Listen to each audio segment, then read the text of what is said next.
구약성경 신명기 제16장 16절부터 17절 두 절의 말씀 보겠습니다. 네, 우리 같이 한 목소리로 읽습니다. 시작.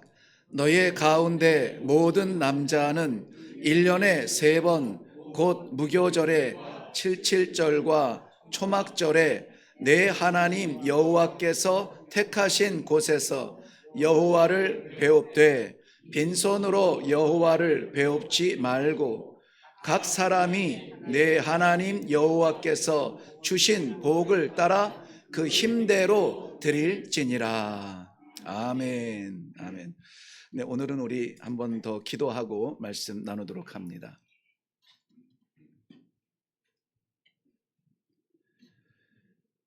정신없었던, 방황했던 그 모든 시절을 놓지 않고 인도하여 주셨다가 이 시대에 하나님의 사랑하는 귀한 택한 백성들 앞에 말씀을 증거하라고 세우신 이 종이 부족합니다.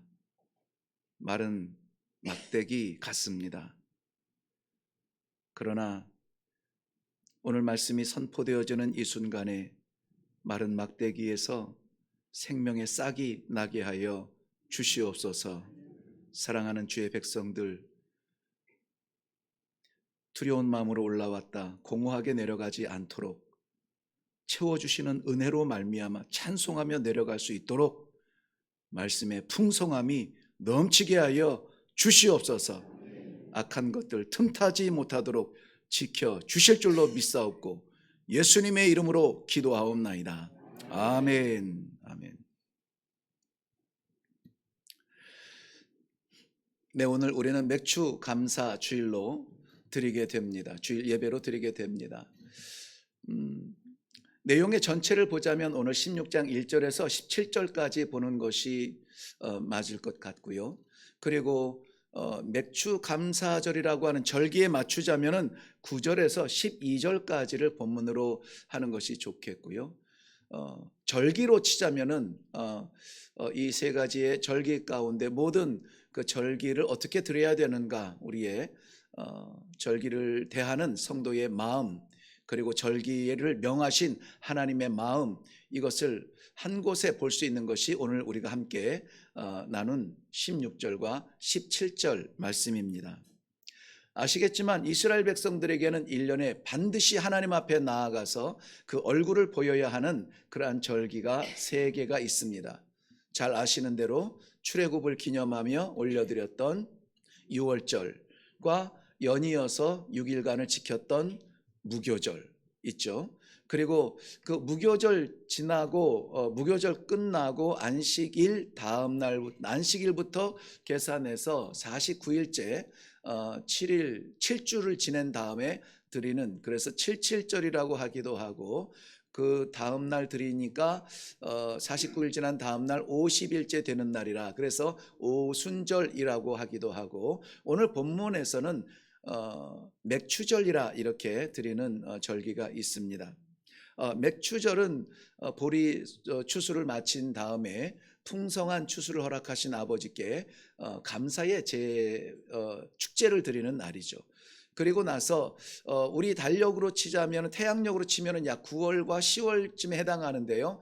그때는 3, 4월에 4월, 5월에 보리 농사도 다 거두었고, 6월, 7월에 밀 농사도 다 거두었고, 또 9월, 10월에 그 땅에서 그 해에 거둘 수 있는 모든 과실까지 마지막 거두는 그 열매가 이제 포도라고 하는데요. 포도나무의 열매까지 다 따고 나서 이제 풍성한 창고를 닫고 채워 넣어 닫고 하나님 앞에 나아가서 절기를 일주일 동안 드리는 절기를 우리는 장막절이라, 수장절이라, 추수한 것들을 저장하고 나서 드리는 절기라 해서 수장절이라 하고, 밖에 나가서 초막 혹은 장막을 짓고 일주일 동안 보내는 절기라 해서 장막절, 초막절이라고 합니다. 그러니 든든한 창고를 생각만 해도 들에 있지만 하나님께 감사하는 절기가 되겠죠. 감사에 중심되는 내용은 아무래도 감사가 될 것입니다. 오늘 특별히 이 세 절기 가운데 우리가 맥추절을 기념하면서 맥추 감사 주일로 보내게 됩니다. 이 맥추절이라고 하는 것은 우리 잘 아시는 대로 출애굽한 이후에 40년 광야 생활을 지나고 나서야 가나안 땅에 들어가게 되죠. 맥추, 보리 맥자, 추수한 다음에 드려지는 절기인데, 그렇다면은 이것은 광야 생활 40년 동안에는 있을 수 없던 일이죠. 광야에서 저들은 심지도 않았고 거두지도 않았습니다.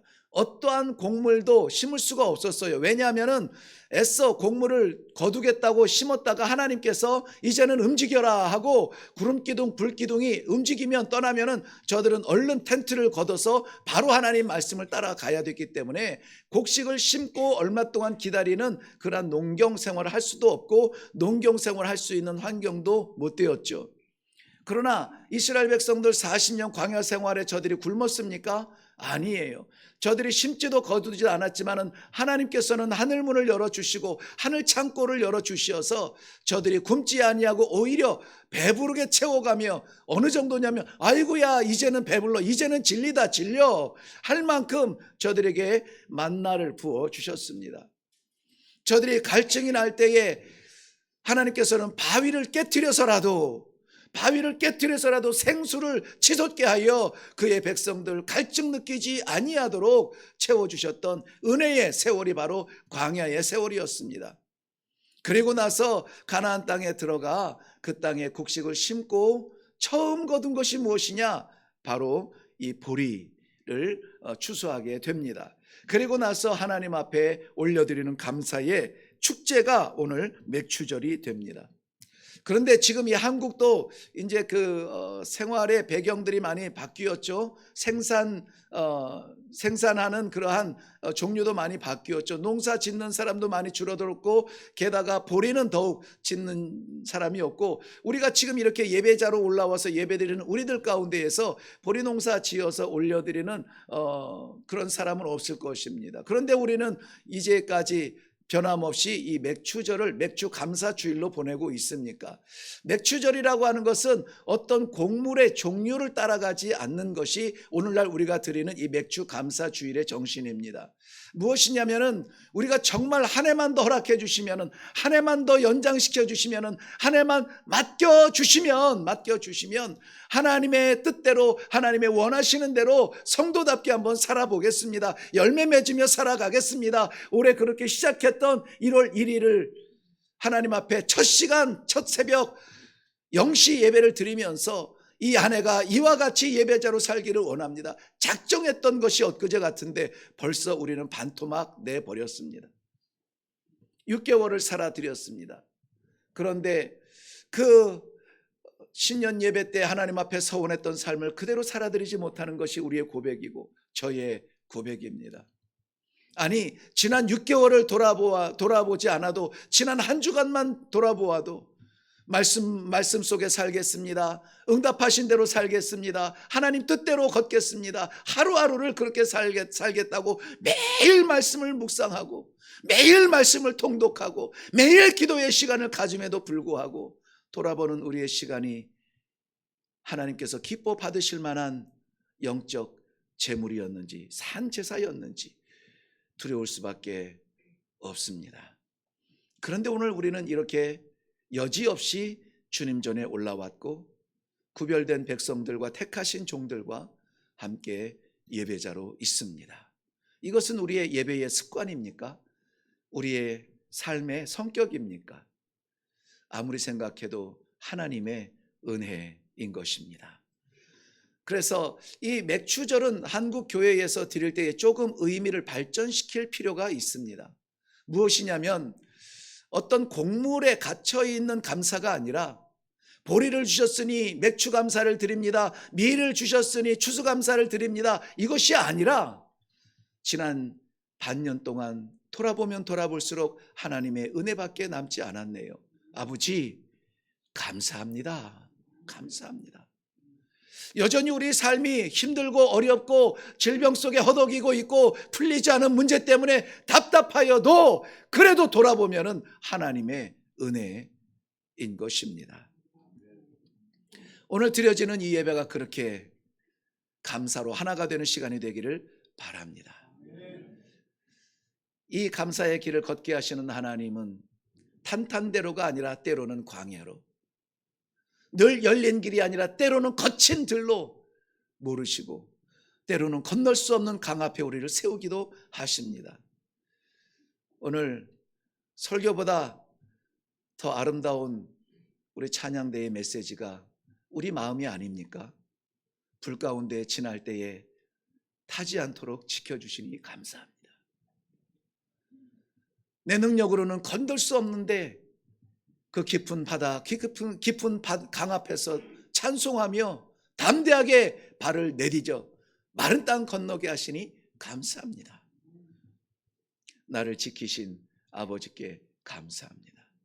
네, 설교의 한 90%는 이미 성가대를 통해서 우리 성도들의 마음을 모아서 찬양했네요. 믿음의 마음으로 했네요. 마지막 10%를 저는 채워야 합니다.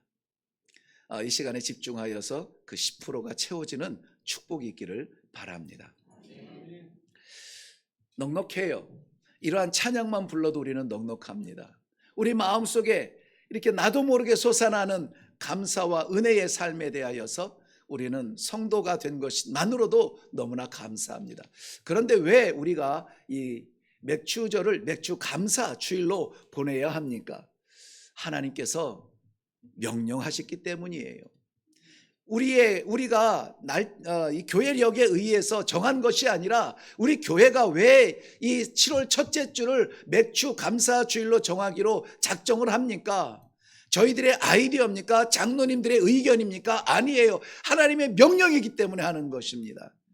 출애굽기 23장 16절 말씀에는 맥주절을 지키라. 이는 내가 수고하여 밭에 뿌린 것 첫 열매를 거둠이니라. 네, 그 뒤는 설명이고요. 하나님의 명령은 무엇이냐면은 명령은 맥주절을 지키라 하는 것입니다. 오늘 본문 조금 앞서 올라가 보면은 9절부터 12절 내용은 맥주절의 다른 이름으로 등장하고 우리가 사용하고 있는 통용하고 있는 77절에 대한 얘기가 나옵니다. 12절 말씀을 보면 너는 애굽에서 종되었던 것을 기억하고 이 규례를 지켜 행하라. 행하라. 동일하게 명령하신 출애굽기 23장 14절 15절 보면은 너는 매년 세 차례 내게 절기를 지켜라. 너는 무교병의 절기를 지키라. 16절 연장에서 보면 너는 맥주절을 지키라. 수장절을 지키라. 절기가 어떻게 드려져야 되느냐? 우리의 바람이 아니라 성경은 분명히 이렇게 기록합니다. 내가 내게 명령한 대로 지켜라 하는 것이에요. 명령한 것은 타협하면 안 됩니다. 명령한 것은 계산하면 안 됩니다. 명령한 것은 그저 순종해야만 됩니다. 우리가 가능성이 있어도 능력이 있어도 없어도 그걸 셈하지 마시고 내가 할 만하지 않습니까? 따지지도 마시고 명령은 순종해야 돼요. 그래서 성경 말씀을 우리가 지금 153일 동안 통독하고 있는데요. 성경 말씀을 통독할 때에 권면의 말씀이 있고 또 가르쳐주는 말씀이 있는데 명령문이 있을 때가 있어요. 명령할 때 하라 말라 하는 그 명령은 우리는 그저 따르는 것입니다.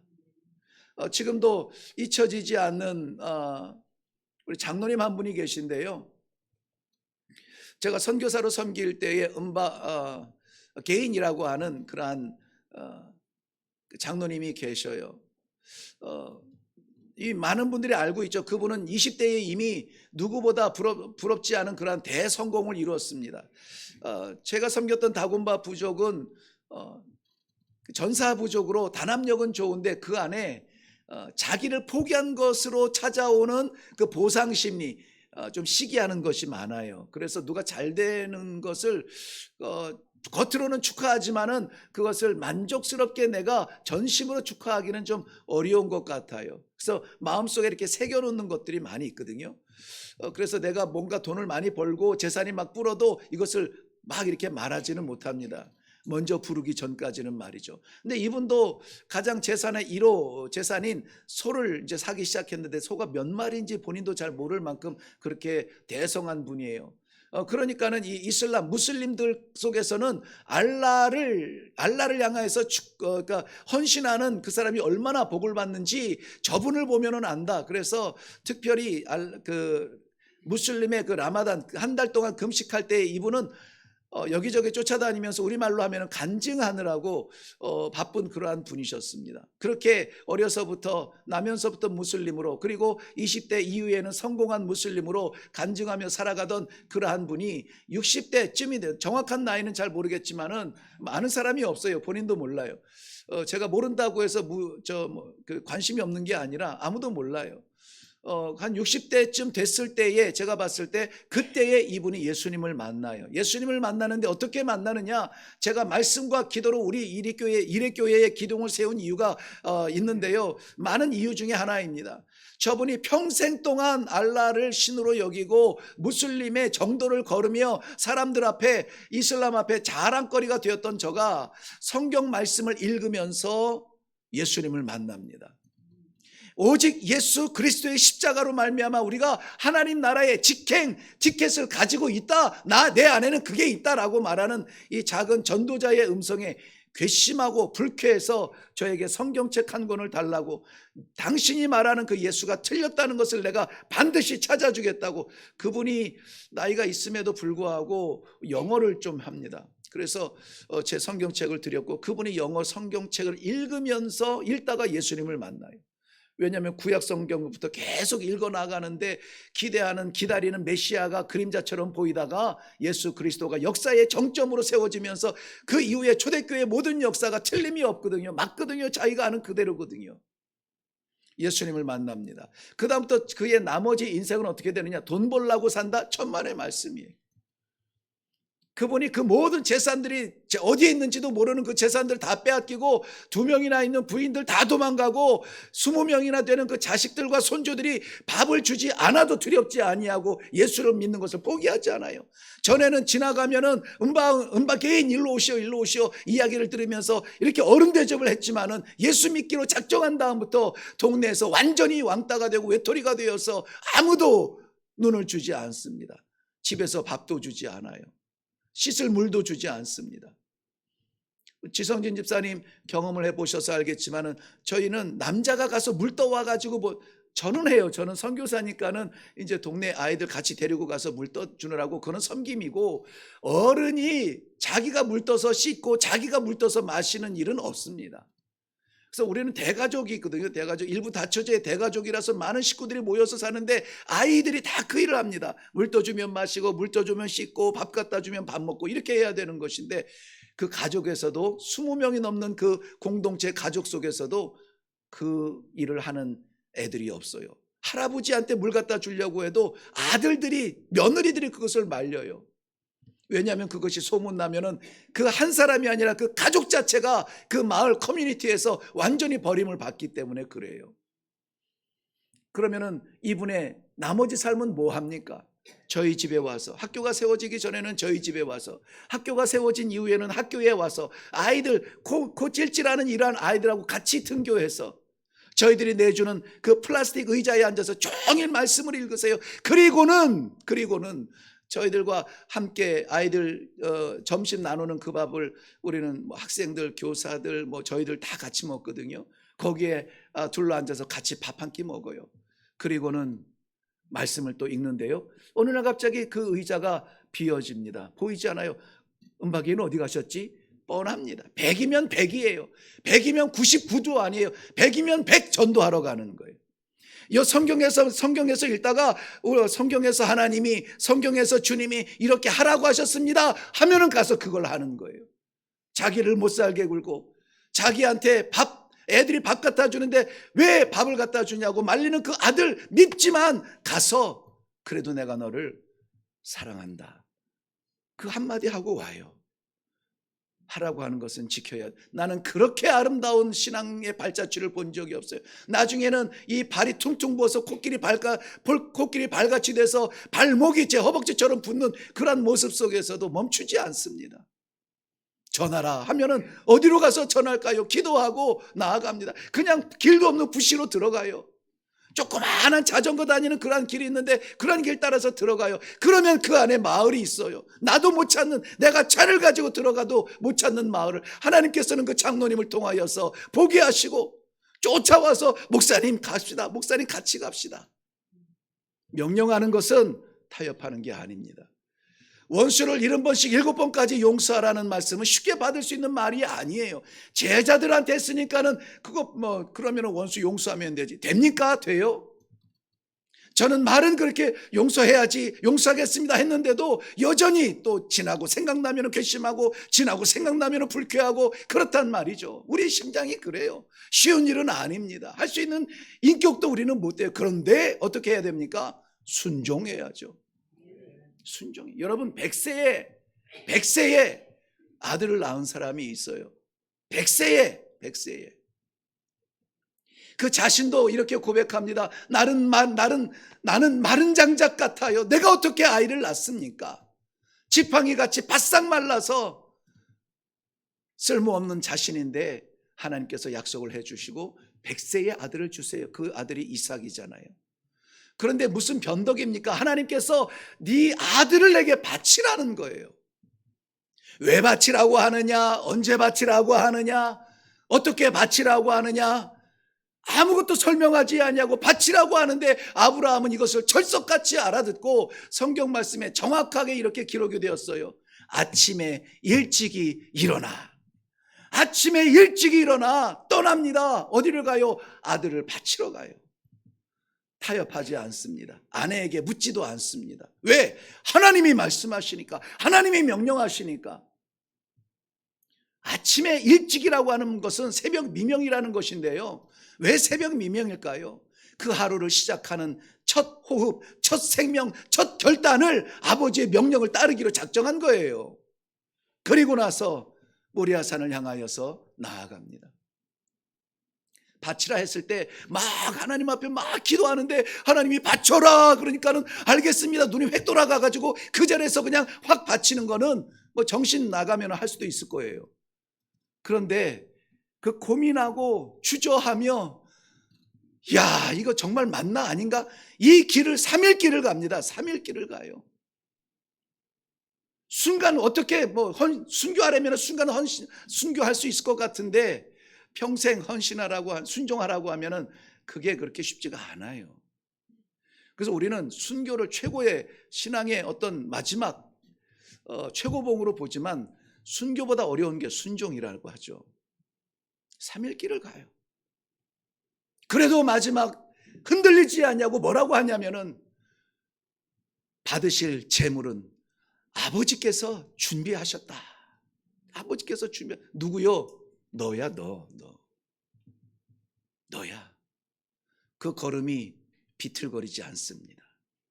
가서 하나님 아버지 앞에 산제사로 드리기 위하여서 칼을 들었을 때에 하나님께서 아브라함아 멈추어라. 내가 나를 사랑하는 줄을 알았다. 멈추어라. 손끝 하나 대지 말라고 하나님께서 막으시고 바쳐야 될 아들 대신에 예비해 놓으신 양으로요 제사를 드릴 수 있도록 역사하신 그 자리가 여호와 이레의 자리인 것입니다. 명령은 따라야 돼요. 명령은 순종하는 겁니다. 타협해서 하나님께서 내게 강력하게 이 거룩한 부담을 주시어서 하나님의 말씀이 분명한데도 불구하고 내 형편 아시죠? 내 사정 아시죠? 이번 주는 건너뛸게요. 올해는 건너뛸게요. 영원히 건너지 못할 거리가 됩니다. 주저앉게 됩니다. 한 달만 여러분 쉬어보세요. 그 다음에 저 3층 계단 올라오는 게 3년을 쉰 것보다 어려워요. 왜? 부끄럽거든요. 쉬었는데 새로운 힘이 나는 것이 아니라 부끄러워요. 내가 왜 그랬을까? 마지막 순간까지 변치 아니하는 신앙으로 살겠다고 작정했는데 내가 왜 그랬을까? 왜 이것 때문에 주저했을까? 왜 이것 때문에 좌절했을까? 왜 3일을 채우지 못했을까? 하나님께서 우리 안에 말씀으로 주시는 명령 앞에 타협의 습관을 버리시기를 바랍니다. 남들이 보면은 어떻게? 남들이 살려줍니까? 내가 형편이 아직은 때가 안 됐는데 우리 하나님은 천지를 지으신 창조주 하나님이시라고요. 제발 좀 믿으시라고요. 우리 하나님은 나를 살려주신 분이라고요. 지렁이만도 못한, 나를 벌레만도 못한 나를 들어서 달굣기로 사용하여 주시는 것이 아버지의 능력이라고요. 이 믿음 없이 이 공동체 안에서 신앙생활하는 거 쉽지 않아요. 그러나 우리 하나님께서는 말씀하시는 대로 명령한 것은 받고 순종하면은 우리 하나님께서 예비하신 것으로 채워주실 줄로 믿습니다. 이 명령은 누가 지켜야 되냐면 오늘 본문 말씀 16절에는 이렇게 16절 한번 보시겠습니까? 16절 우리 함께 읽습니다. 시작. 너의 가운데 모든 남자는 1년에 3번 곧 무교절과 칠칠절과 초막절에 내 하나님 여호와께서 택하신 곳에서 여호와를 배웁되 빈손으로 여호와를 배웁지 말고. 아멘. 거기에 보면 모든 남자가 지켜야 될 절기라고 말씀하고 있는데요. 그러면 아이고 살았다 나는 아니네라고 생각할 자매들이 있을지 모르겠습니다. 혹시 있나요? 네, 여기에서 모든 남자라고 하는 것은 성별을 구별한 것은 아니에요. 히브리 민족 유대인들이 숫자를 세는 그 인구 사람의 숫자를 세는 습관이고 전통이고 문화예요.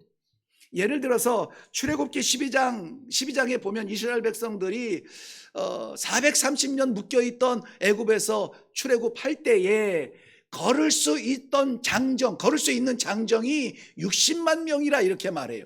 그러면 이스라엘 백성들이 60만 명이 출애굽했습니까? 그렇게 답하는 사람은 아마 거의 없을 거예요.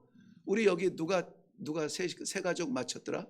마지막 세 가족 맞힌 우리 세 가족 중에서 우리 이장로님 한번 말씀해 주시죠. 이스라엘 백성들 출애굽할 때 60만 명이 출애굽했다고 합니다. 그 숫자가 60만 명입니까?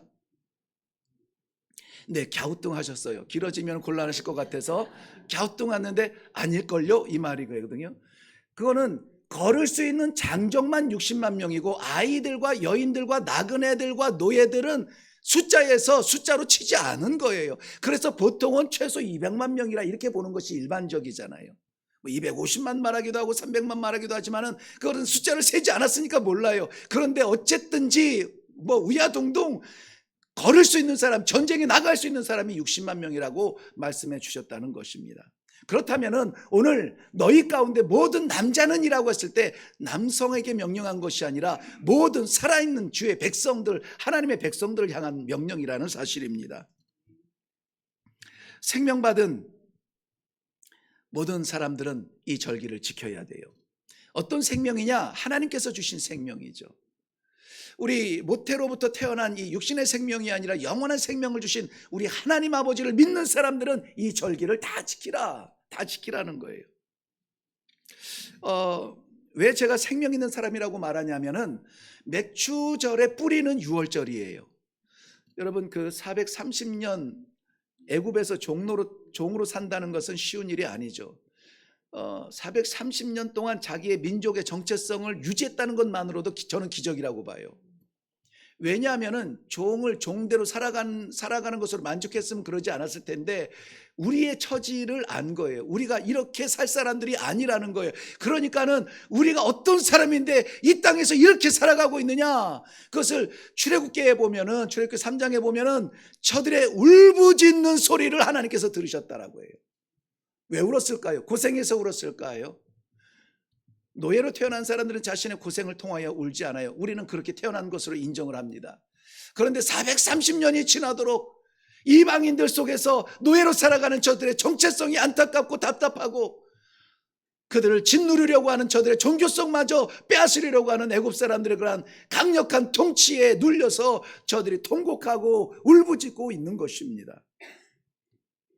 그래서 하나님께서는 그를 그대로 두지 아니하시고 몇 년 만에 430년, 뭐 성경에는 400년이라고 말하기도 하고 430년이라고 말하고 하지만은 네 세대 한 세대를 100년으로 보아 네 세대를 지나서 돌아오게 하리라고 하는 하나님의 약속의 말씀대로 그 시절이 다 지나가서 채워져서 하나님께서 그들을 건지십니다. 자, 400년이 넘는 동안에 생명의 주권이 전혀 없는 노예 가운데 살다가 자유다 할렐루야 우리는 하나님을 찬양합니다 하고 자유의 백성으로 돌아섰던 요 틈이 딱 하루 차이예요. 딱 하룻밤 만에 이게 바뀝니다. 그 하룻밤이 어떤 밤입니까? 6월절이죠. 6월절. 하나님께서 명령하실 때에 양의 피를 발라 문설주에 바르라 명령하실 때에 그 명령을 그대로 순종합니다. 왜 바르라고 하셨는지도 몰라요. 이것이 예수 그리스도의 십자가의 보혈의 그림자니 어쩌니 그런 신학적이고 막 이런 걸 알지도 못해요. 그냥 바르면 살리라 하니 발라서 문설주에 옮겨 놓습니다. 죽음의 사자가 애굽을 덮칠 때에 그 피를 흔적으로 하여서 표시로 하여서 그 집을 넘어가고 피 흔적이 없는 그러한 가정에 들어가서 아이부터 어른까지 건강한 자에서 병자까지 부자부터 가난한 자까지 애굽의 온 땅에 통곡 소리가 들릴 만큼 장자의 죽음, 첫 것의 죽음을 맛보게 되는 것입니다. 그 명령을 따랐던 사람들이 그 밤에 살아나서 군대처럼 행군하여서 출애굽한 그런 역사적인 날이 6월절이에요. 6월절을 보내고 나서 다음 날부터 6일 동안 저들은 무교병을 먹습니다.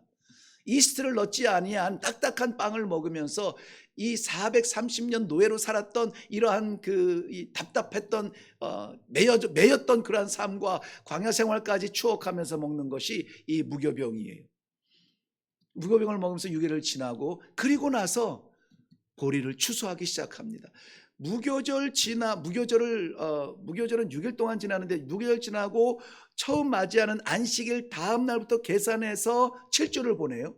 그 7주를 보내니까는 49일이 되는데 49일 보낸 다음 날 드리는 게 오순절이에요. 그래서 50일이에요. 그래서 오순절이라고 하는 거거든요. 그래서 맥주 감사주일이에요. 무교절 지난 안식일 다음 날 하나님 앞에 올려드리는 그 열매가 바로 보리의 수확에서 첫 번째 곡식을 베어서 하나님 앞에 올려드리고 남은 이제 49일 동안 나가서 이제 추수를 해야 되겠죠. 추수하고 나서 완전한 추수로 풍성한 가운데 감사로 드리는 그러한 절기가 이 맥추절이라고 하는 것입니다. 이스라엘 백성들이 그 생명을 구원받고 문설주에 바른 피로 말미암아 광야 생활 40년 지나고 가나안 땅에 들어가서 거둔 이 보리로 이제는 우리 손으로 땀 흘려서 우리에게 부어주신 은혜로 거둔 음식 이 열매 하나님 감사합니다. 돌아보면서 그 하나님 앞에 제사를 드리죠. 생명 있는 자가 드리는 제사예요. 어떤 생명? 문설주의 피로 말미암아 구원받은 백성이 광야 지나서 드려지는 제사입니다. 이스라엘 백성들을 구원하실 때 저들이 준비된 상태가 아니었습니다. 저들은 여전히 무너진 상태였어요. 될만하니까 구원해도 될만하니까는 자격이 있어서 쓸만하니까는 우리를 부르시고 세우시고 성도로 이 예배 가운데 부르신 것이 아니라는 것입니다. 여전히 자격이 없고 여전히 눈물과 통곡 가운데 한 번 좀 하나님 어떻게 살려주시면 안 되겠어요? 한 번 하나님 붙잡아 주시면 안 되겠습니까? 하나님 그 은혜로 나를 좀 보호해 주시면 안 되겠습니까? 사방에 달려드는 원수로 인하여서 내 삶이 피폐해졌습니다. 무너졌습니다. 괴롭습니다. 시간 지옥 같습니다. 이렇게 고백할 수밖에 없는 연약한 중에서도 우리 하나님께서 기억하시고 우리 하나님께서 붙잡으시고 그를 살려주시는 거예요. 살려주시는 거예요. 그 살아난 자들이 드리는 절기가 뭐냐? 맥주 감사 주일이라는 거예요. 그러므로 이 가운데 너희 가운데 모든 남자, 모든 사람, 모든 백성 하나님께서 생명을 주신 생명의 백성은 하나님 앞에 이 제사를 드려야 된다는 것입니다. 여러분 이 이스라엘 백성들에게 명령하는 이 시점은 아직 광야에 있을 때예요. 아직 39년을 더 이 광야를 지나가야 가나안에 들어가는 이제 발을 디딘 그런 상태 시내산에서 받는 말씀이에요. 그런데 여러분 보세요. 이 받았을 때에 아직 보리라는 것을 심어본 적도 없어요. 왜냐하면 애굽에 있을 때는 저들은 뭐 목동들, 양 치는 사람들이었고, 나중에는 사람들이 많으니까는 양 그만 치고 벽돌이나 찧어서 건물 지어라 성을 짓던 사람들이었기 때문에 농사하고는 그렇게 익숙하지는 않아요. 그런데 이 광야에서 지금 이 말씀을 주실 때 저들이 그 광야에서 보리를 심었느냐? 아니라고요. 아직 40년 후에 나타날 일이고 40년 후에 하나님께서 거두실 보리를 보며 감사의 제사를 받겠다고 말씀하시는 거예요. 그런데 왜 여기에서는 그 명령을 하시냐? 더군다나 여기에서 말씀하셨을 때는 과거형으로 사용하고 있거든요. 아직 일어나지 않은 일이에요. 심지도 않은 그 보리에 대한 추수를 감사할 수 있도록 과거형으로 보여주고 있다는 것이죠. 이것은 가나안 땅에서 하나님께서 분명히 너희 손을 통하여 씨를 뿌리고 너희 손을 통하여 거두고 너희 손을 통하여 하나님 앞에 올려드리는 그러한 제사가 분명히 있을 것이라는 것을 하나님께서 약속해 주시는 것입니다. 이것은 미래의 일이지만 이미 이루어진 것처럼 우리 하나님께서 과거형을 사용하여 주셨다는 것이죠. 바로 우리가 믿어야 될 신앙이고 우리가 받아야 될 믿음인 것입니다. 우리가 뭘 해서 받을 것이라고 하는 미래형 믿음이 아니라 이미 지난 6개월 동안의 삶을 보세요. 이미 지난 6개월 동안 우리 예배를 보세요. 이미 지난 6개월 동안 우리의 심령의 상태를 보세요. 거룩하게 살았습니까? 하나님 앞에 충성 다했습니까? 하나님 앞에 온전하게 살아드렸습니까? 나 자신을 바쳐드렸습니까? 부족한데, 연약한데 우리 하나님께서 맥주절을 드려라 명령해 주시는 것입니다. 그렇기 때문에 사랑하는 성도 여러분, 신명기 29장 5절에서 말씀하신 것처럼 주께서 40년 동안 광야에서 너희를 보살피시고 인도하셨고 돌아보건대 너희가 40년을 광야에서 걸었으나 내 신이 헤어지지 않았다는 거예요. 정말 그러네요. 뜨거워서 죽겠다고, 물 없어서 죽겠다고, 배고파서 죽겠다고 했지만 그러나 너희가 죽지 않았다는 것을 다시 말씀해 주고 있는 것이죠. 40년을 살아왔지만은 너희의 옷이 헤어지지 않았다. 내 신발이 닳지 않았다. 너희의 배가 굶어서 더 이상 못 걷겠습니다 말하지 않았다는 것이죠. 오히려 이틀 3일치를 거둘 수 있을 만큼 풍성한 만나를 주셨고 우리들에게 순종의 길마다 채워주신 아버지의 은혜가 있었습니다. 전쟁마다 승리했고 계곡마다 건너게 하셨습니다. 혹시 우리 가운데 지금도 이 헐벗음 가운데, 지금도 염려 가운데, 지금도 고난 가운데 비참하고 어려운 상황에서 기어서라도 올라와서 드리는 예배자가 있습니까? 하나님을 신뢰하시기를 바랍니다. 우리 하나님은 생명이세요. 우리 하나님은 구원이세요. 우리 하나님은 하나님의 나라를 소망하는 우리에게 채워주실 수 있는 능력의 우리 아버지시라는 사실을 믿으시기를 바랍니다. 그래서 지금의 그 눈물을 씻으시고 어느새 과거형으로 기억나게 하실 것입니다. 지금의 그 슬픔을 씻으시고 어느새 내 입술에서 터져나오는 이 찬양을 거부할 수 없도록 영광을 받으시는 아버지 앞에 설 줄로 믿습니다. 성도 여러분, 오늘의 감사로 내일의 풍요를 이룰 수 있기를 바랍니다. 말씀을 정리합니다. 하나님의 명령이시니 오늘 감사가 회복되어지시기를 주님의 이름으로 축원합니다. 남자가 아니라 모든 생명받은 성도가 드려야 될 그러한 제사라고 하니 한 명도 빠짐없이 나고자 없이 우리 모두 다가 하나님 앞에 감사의 절기를 드릴 수 있기를 주님의 이름으로 축원합니다. 주신 은혜를 생각하며 돌아보고 아버지 아니면 은혜 아니면 올 수 없었던 이 자리네요. 말씀 앞에 서니 은혜네요. 기도 앞에 서니 소망이네요. 우리 오늘 나아갈 때는 서로 찬송하며 밝은 미소로 생명 있는 얼굴로 격려하며 나누며 나아갈 수 있는 복된 이 하루가 되시고 나머지 반년을 결단할 수 있는 놀라운 성도들의 교제가 있기를 주님의 이름으로 축원합니다. 기도하겠습니다. 맥주 감사 주일 그 현장에 우리가 있습니다. 사랑하는 성도들의 예배를 받아 주시어서 지난 반년 동안 채우신 은혜대로, 아니 이 험한 세상에, 험한 상황에, 건널 수 없을 것 같은 이 좌절의 순간에 남은 반년도 하나님 은혜로 채워주시고 은혜의 길을 걷게 하시고 우리 하나님 아버지 담대하시고 능력 주시는 그 오른손을 붙들고 나아가는 성도들이 되게 하여 주시옵소서. 감사드리며 예수님의 이름으로 기도하옵나이다. 아멘.